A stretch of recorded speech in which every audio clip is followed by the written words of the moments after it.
दोस्तों, तो आज हम फिर उपस्थित हैं रसायन विज्ञान के पार्ट 39 और 40 वीडियो में और हम सीख रहे हैं पीएच मान। तो दोस्तों, हमने पीएच मान की परिभाषा पीछे वीडियो में देख चुके हैं। अब हम सीखेंगे पीएच परिसर। पीएच परिसर क्या होता है? किसी अम्ल क्षार सूचक के रंग में परिवर्तन किसी निश्चित पीएच न होकर एक निश्चित सीमा में होता है, जिसे पीएच परिसर कहते हैं। तो दोस्तों, इनके कहने का मतलब यह है कि किसी अम्ल और क्षार का जो सूचक होता है वह एक निश्चित अंक नहीं होता है कि जैसे 7 है, 5.3 है। मतलब वो एक रेंज होती है कि इतना से इतना के बीच में, जैसे 6 से 7 के बीच में, 0 से 7 के बीच में। तो इसी को मतलब क्या बोला, एक सीमा को क्या बोला जाता है? परिसर। और अगला दोस्तों है पीएच स्केल। अब ये क्या होता है?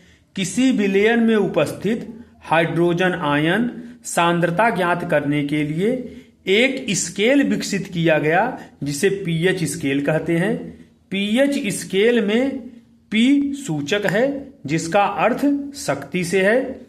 जिस विलयन का पीएच मान 7 से कम होता है वह अम्लीय होता है, और जिसका मान 7 से अधिक होता है वह उदासीन होता है, तथा जिसका मान 7 से कम होता है वह क्षारीय होता है। तो दोस्तों, पीएच स्केल से मतलब एक पैमाने से है। जैसे हम लोग देखिए पटरी रखते हैं, स्केल रखते हैं, तो उसमें लेकर के 1 से लेकर 15 तक सेंटीमीटर बना होता है। इसी तरह जो पीएच स्केल होती है उसमें भी 1 से लेकर 14 तक का पैमाना बना होता है। जब हम उस पर किसी अम्ल या क्षार को डालते हैं तो जहां तक उसका मतलब रंग परिवर्तित होता है तो उसको हम उसे डिसाइड करते हैं कि अम्लीय है या क्षारीय है। तो ये पीएच स्केल उसको मापने का पैमाना है, जिसको हम पीएच स्केल कहते हैं। अम्ल और क्षार को मापने का पैमाना पीएच स्केल है।